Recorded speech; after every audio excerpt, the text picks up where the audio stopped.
घर की याद की अगली जो वीडियो है इसमें कभी पहले अपने भाई और बहनों के बारे में बता रहे थे, अब माँ के बारे में बता रहे हैं। और माँ बिन पड़ी मेरी दुख में वह गड़ी मेरी, माँ की जिसकी गोद में सिर रख लिया तो दुख नहीं फिर।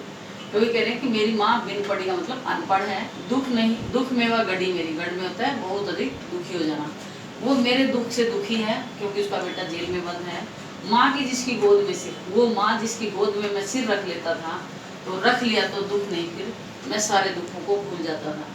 अर्थात कभी जब घर पर जब भी कभी दुखी होते थे तो अपनी माँ की गोद में सिर रख लेते थे, और माँ जैसे ही उसके सिर को सहलाती थी तो ऐसे लगता था सारी दुनिया का प्यार और सुख मुझे मिल गया है, और वो सारे दुखों को भूल जाते थे। तो माँ की ममता का उन्होंने वर्णन किया है कि माँ की प्यार से बढ़कर दुनिया में कोई सुख नहीं होता, क्योंकि उसकी गोद में जाते ही हम सारे दुखों को भूल जाते हैं। तो कोई कह रहे हैं कि मेरी माँ अनपढ़ है लेकिन मेरे दुख में दुखी है, वो माँ जिसकी गोद में मैं सिर रख लेता था तो सारे दुखों को भूल जाता था। माँ किसी जिसकी स्नेह धारा का यहाँ तक भी पसारा, उसे लिखना नहीं आता जो कि उसका पत्र आता। कोई कह रहे हैं कि मेरी माँ की स्नेह धारा, प्यार का जो धार है, यानी मेरी माँ के का जो मेरे प्रति प्यार है यहाँ तक भी पसारा, उसका यहाँ तक भी फैलाव है। पसारा होता है फैलाव होना, यानी यहाँ तक भी मुझे महसूस हो रही है। माँ की जो ममता है उसका एहसास मुझे यहाँ तक भी हो रहा है। उसे लिखना नहीं आता, वो अनपढ़ है इसलिए उसको लिखना नहीं आता जो कि उसका पत्र आता। अगर उसको लिखना आता तो उसका भी जरूर पत्र आता लेकिन क्योंकि उस समय पत्र ही एक जरिया होता था, तो पत्र के माध्यम से ही अपने घर की सारी बातों के बारे में बताते थे भाई और माँ, उनके पिता, बहनें। तो कह रहे हैं कि मेरी माँ की जो प्यार है मुझे यहाँ तक भी महसूस हो रहा है लेकिन उनको लिखना नहीं आता, और इसी कारण उनका यहाँ पत्र भी नहीं आ पाता। पिताजी जिनको, अब पहले भाई बहनों के बारे में बताया, माँ के बारे में, अब पिता के बारे में। पिताजी जिनको बुढ़ापा एक क्षण भी नहीं व्यापा, जो अभी भी दौड़ जाएं, जो अभी भी खिलखिलाएं, मौत के आगे नहीं हिचकी, शेर के आगे नहीं नीचे, बोल में बादल गरजता, काम में झंझा गरजता। तो वे कह रहे हैं कि मेरे पिताजी को बुढ़ापा एक क्षण भी नहीं व्यापा होता, दिखाई देना, फैलाव होना। मेरे पिताजी बूढ़े हैं लेकिन शरीर से उनका बुढ़ापा दिखाई नहीं देता, अर्थात वो चुस्त दुरुस्त हैं।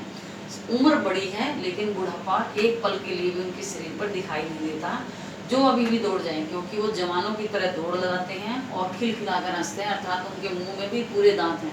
बूढ़े लोगों के दांत गिर जाते हैं, मुंह पोपला हो जाता है, लेकिन उनके वो खिलखिलाकर हंसते हैं। मौत के आगे नहीं हिचके, शेर के आगे नहीं हिचके, ना वो मौत से घबराते हैं और ना वो शेर से डरते हैं, अर्थात उनके अंदर इतनी हिम्मत और ताकत है कि वो ना मौत और शेर से भी नहीं डरते हैं। बोल में बादल गरजता, जिस तरह बादलों की गड़गड़ाहट होती है इसी तरह उनकी बोल में गर्जना है, अर्थात बोल में ताकत है, आवाज़ में ताकत है। काम में झंझा लरजता, झंझा होता है तूफान, जिस तरह तूफान आता है उसी तरह काम को भी तूफान की तरह करते हैं, अर्थात वो कभी काम करने से भी हिचकिचाते नहीं, डरते नहीं, या काम में उनको थकान नहीं महसूस होती। जवानों की तरह काम भी वो क्या जोश के साथ करते हैं। वो पिताजी भले उम्र से, मेरे पिताजी भले उम्र से बूढ़े हो गए हैं, उम्र बड़ी हो गई है, लेकिन शरीर से एक पल के लिए उनके बुढ़ापा दिखाई नहीं देता, क्योंकि जवानों की तरह वो दौड़ लगा सकते हैं और खिलखिला कर हंसते हैं, ना मौत से डरते हैं और ना ही शेर से घबराते हैं। बोल में भी बादल की तरह गरजना है और काम को भी तूफान की तरह लरजते हुए करते हैं। आगे क्या कह रहे हैं, आज गीता पाठ करके दंड 260 करके खूब मुकदर हिला लेकर मुंह उनकी मिला लेकर, जबकि नीचे आए होंगे नैन जल से छाए होंगे, हाय पानी गिर रहा है घर नंजन में दे रहा है। तो ये कह रहे हैं कि आज जब बारिश हो रही है तो मेरे पिताजी गीता का पाठ करते हैं सुबह, आज गीता पाठ करके, और वो कसरत करते हैं इसीलिए वो जवान दिखाई देते हैं। दंड 260 करके उन्होंने 260 दंड बैठक लगाए होंगे, ऊपर नीचे, कभी ऊपर एक बार जमीन में बैठ जाना फिर खड़े हो जाना, उसको दंड बैठक कहते हैं। उन्होंने 260 दंड बैठक किए होंगे, खूब मुकदर हिला लेकर। प्यारे बच्चों, पहले जो कसरत करते थे उनके लिए आजकल तो जैसे जिम खाने में जाते हैं, मशीनें होती हैं, उनसे कसरत करते हैं। पहले मिट्टी, वो सीमेंट के ढेले बनाते थे और एक कई सारी ईंटें सीमेंट में जड़ के और उसके ऊपर एक हैंडल लगा देते सीमेंट का ही, तो उसको ऐसे पकड़ के मिलाते थे, ऐसे करके, मूठ का मतलब मुठ्ठियाँ, खूब मुकदर हिला लेकर, मुकदर बोलते थे उसको। तो कहते हैं मुकदर को उन्होंने मुठ्ठियाँ मिलाकर खूब हिलाया होगा, और जब वो नीचे आए होंगे, यानी वो छत पर थे, जब नीचे आए होंगे नैन जल से छाए होंगे, उनकी आंखों में आंसू आ गए होंगे। क्यों आ गए होंगे? क्योंकि बारिश के मौसम को देखकर उनको अपने बेटे की याद आई होगी। हाय पानी गिर रहा है घर नजर में गिर रहा है, कभी कह रहे हैं हाय ये बारिश हो रही है और मुझे घर की याद आ रही है, क्योंकि बारिश के मौसम में सभी आनंद लेते थे।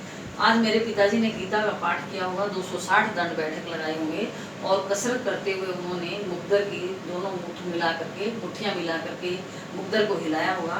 और जब वो नीचे आए होंगे छत से तो उनकी आंखों में आंसू भर आए होंगे, क्योंकि उनको अपने बेटे की याद आई होगी। हाय बारिश हो रही है और मुझे घर की याद आ रही है। प्यारे बच्चों, ये वीडियो आपको पसंद आई होगी और आई है तो इसको लाइक और शेयर करना और कमेंट बॉक्स में अपना कमेंट जरूर देना। मैं प्रश्न उत्तर भी करवाऊंगी और इसका आप इंतज़ार करना। और ये जिन बच्चों ने सब्सक्राइब नहीं किया वो सब्सक्राइब ज़रूर कर लेना। धन्यवाद।